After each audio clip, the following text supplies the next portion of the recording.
हरे कृष्ण, राधे राधे। श्री सद्गुरुदेव भगवान के चरणों में बारंबार प्रणाम। सभी साधकों को श्री सीताराम। साधकों, हम भक्तमती द्रौपदी जी का जीवन चरित्र श्रवण कर रहे हैं। अब गतांक से आगे दिन के साथ रात और रात के साथ दिन लगा ही रहता है। यह कभी नहीं हो सकता कि केवल दिन ही दिन हो या केवल रात ही रात हो। चलते हुए रथ का पहिया नीचे से ऊपर की ओर और ऊपर से नीचे की ओर जाता ही है। ठीक इसी प्रकार मनुष्य का भाग्य चक्र बदलता रहता है। कभी अच्छे दिन आते हैं, कभी बुरे दिन आते हैं। साधारण लोग अच्छे दिनों में आसक्त हो जाते हैं, बुरे दिनों से घबरा जाते हैं। वे अच्छे दिनों में प्रमाद करने लगते हैं और बुरे दिनों में पागल हो जाते हैं। परंतु महापुरुष दोनों ही परिस्थितियों में एक से रहते हैं। बुरे दिनों को शुभ दिनों के आगमन की सूचना समझते हैं और शुभ दिनों को बुरे दिनों का पूर्व रूप। वे दोनों को एक ही वस्तु के दो पहलू समझते हैं और इसी से समत्व में स्थित रहते हैं। यदि पांडव कौरवों के उत्पात से, लाक्षागृह के दाह से, भिक्षाटन से ऊब गए होते, दुखी होते, तो संभव है उन्हें यह दिन देखने को नहीं मिलता। परंतु वे उन दिनों में भी प्रसन्नता के साथ भगवान का स्मरण कर रहे थे और इन दिनों में भी वे वैसा ही कर रहे हैं। अब भिक्षाटन का समय बीत गया। स्वर्ग की लक्ष्मी द्रौपदी उन्हें प्राप्त हो जाने जा रही है और बल्कि प्राप्त हो चुकी है।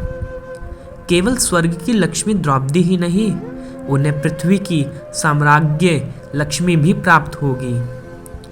परंतु बात वही है, दिन सर्वदा एक से बीतते नहीं। दिन किस प्रकार बदलते रहते हैं और परिस्थितियों में किस प्रकार परिवर्तन होता रहता है, इस बात की झांकी पांडवों के जीवन पर दृष्टिपात करते ही मिल जाती है। द्रुपद ने भगवान व्यास की बात स्वीकार कर ली। वे सोचने लगे कि सारी दुनिया भगवान के चलाए चल रही है। सबके मूल में अनेकों जन्मों के कर्म और संस्कार विद्यमान हैं। उन्हें कोई अन्यथा नहीं कर सकता। मनुष्य की बुद्धि भला क्या कर सकती है। मैंने एक पति के प्राप्त के होने के लिए लक्ष्य वेद की योजना की थी, वही अनेक पतियों के प्राप्त होने का कारण हो गई। पूर्व जन्म में द्रौपदी ने भी ऐसा ही वर मांगा था। स्वयं भगवान शंकर ने ऐसी व्यवस्था कर दी। अब हमारा क्या दोष? अब उसमें हम लोगों का कोई दोष नहीं है। उन्होंने भगवान व्यास के आज्ञा अनुसार विवाह की व्यवस्था कर दी। यहाँ द्रौपदी के संबंध में कुछ कहे बिना नहीं रहा जाता। द्रौपदी देवी थी, उसे भगवान का पूरा विश्वास था। वह पांचों पांडवों को एक ही रूप में देखती थी। भगवान वेद व्यास की सम्मति, पिता की आज्ञा, पतियों की इच्छा पर उसकी अविचल श्रद्धा थी। वह जानती थी कि जो कुछ हो रहा है मेरे हित के लिए हो रहा है। वह किसी भय, लोभ या दबाव में पड़कर बोलने से रुकी हो, ऐसी बात नहीं। जहां उसकी इच्छा के विरुद्ध कोई बात हुई, वह बोल उठती थी। भरी सभा में जब देश विदेश के नरपतिगण एकत्र थे, उसने बड़े निर्भीकता के साथ ऊंचे स्वर से कह दिया, मैं कर्ण को नहीं वर्ण कर सकती। यदि उसके मन में पांडवों को वर्ण करने की इच्छा न होती, किसी एक को ही वर्ण करने की इच्छा होती, तो वह स्पष्ट कह सकती थी। परंतु उसके न बोलने का यही अर्थ है कि जो कुछ हो रहा था उसकी इच्छा के अनुसार ही हो रहा था। पूर्वतन कर्म के कारण इन पांचों पतियों से मेरा संबंध हो रहा है, यह बात उसे मालूम थी। एक बात और है, अपने माता पिता और अभिभावकों पर उसका पूरा विश्वास है। वह जानती थी कि मेरी बुद्धि अभी कच्ची है, मुझे संसार का अनुभव ही क्या हुआ है। किसके साथ विवाह करने से जीवन सुखी हो सकता है, इस बात को अनुभवी लोग ही जान सकते हैं। द्रौपदी यह बात समझती थी। इस प्रसंग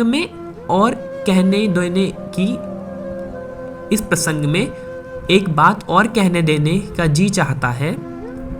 आजकल विवाह के संबंध में लड़के लड़कियों को, जिन्हें संसार के संबंध में अभी कुछ भी अनुभव नहीं है, स्वच्छंद कर देने को कहा जाता है। यह आर्य संस्कृति के लिए बड़ी ही भयावह बात है। इससे वासनाओं को पोषण मिलेगा, योग्यता की परीक्षा नहीं हो सकेगी। विवाह विच्छेद का बोलबाला होगा और कौटुंबिक जीवन कलहमय और अस्थिर हो जाएगा। आर्य संस्कृति विवाह को केवल वैश्विक सुख का साधन मात्र नहीं बतलाती, यह तो वैश्विक सुखों को संकोच लिए और अर्थ, धर्म तथा काम की साधना के लिए बतलाती है। यह यदि संसार के व्यवहार से अनभिज्ञ केवल स्कूल कॉलेज की शिक्षा प्राप्त या अप्राप्त नन्ही नन्ही बच्चियों के सर पर ही उनके जीवन सहचर के चुनने का भार छोड़ दिया जाता है, तो वे शारीरिक सुंदरता, मीठी बातें, कृत्रिम हाव भाव और कुछ रुपए पैसों के प्रलोभन से ही जीवन को ऐसे व्यक्ति के अधीन कर सकती हैं जिसके साथ ना लोक की साधना हो सके और न परलोक की। इससे आर्य जाति ने पुरातन काल से यह नियम बना रखा है कि कन्या के पिता चुनाव उसके माता पिता, गुरुजन या अभिभावक ही करे। द्रौपदी इस तत्व को समझती थी और अपने माँ बाप पर निर्भर थी। द्रौपदी में कितना धैर्य, कितनी सहिष्णुता, कितनी बुद्धि और कितनी मर्यादा थी, यह बात हम पहले ही दिन जब वह अर्जुन और भीम के साथ कुंती के पास गई देख चुके हैं। उसने पहले ही दिन गृहस्थी का भार संभाल लिया। राजकुमारी होने पर भी जमीन पर सोई, सो भी पैरों की तरफ। क्या आजकल की नवशिक्षिता बहनों में से ऐसी आशा की जा सकती है? क्रमशः युधिष्ठिर, भीम, अर्जुन, नकुल और सहदेव के साथ द्रौपदी का पाणी ग्रहण हुआ। इस स्थान पर देवर्षि नारद कहा है कि द्रौपदी में कुछ ऐसी अद्भुत बात थी कि वह प्रत्येक पांडव के साथ विवाह करने के समय कन्या भाव को प्राप्त हो जाया करती थी। विवाह होने के साथ ही द्रुपद ने इतना दहेज दिया कि पांडवों को किसी वस्तु की कमी नहीं रह गई। सैकड़ों रथ, घोड़े, हाथी, दास, दासी, हीरे जवाहरात, रत्न, वस्त्र और आभूषणों से पांडवों को अपने समान राजा ही बना दिया। भगवान श्री कृष्ण ने बड़े प्रेम और प्रसन्नता से पांडवों के विवाह में सहयोग दिया। वे उनके प्रत्येक कृत्य में उपस्थित रहे और सलाह देते रहे। उन्होंने भेंट के तौर पर वेदूर मणि से जड़ित बहुमूल्य आभूषण, कीमती कपड़े, देश विदेश के चित्र विचित्र कंबल और दुशाले, सैकड़ों दासियां, शांत और नर्म अनेकों हाथी, गहनों से सजे हुए उत्तम घोड़े, सुवर्ण मंडित सैकड़ों रथ, करोड़ों मोहरे और छकड़ों सोना उपहार में दिया।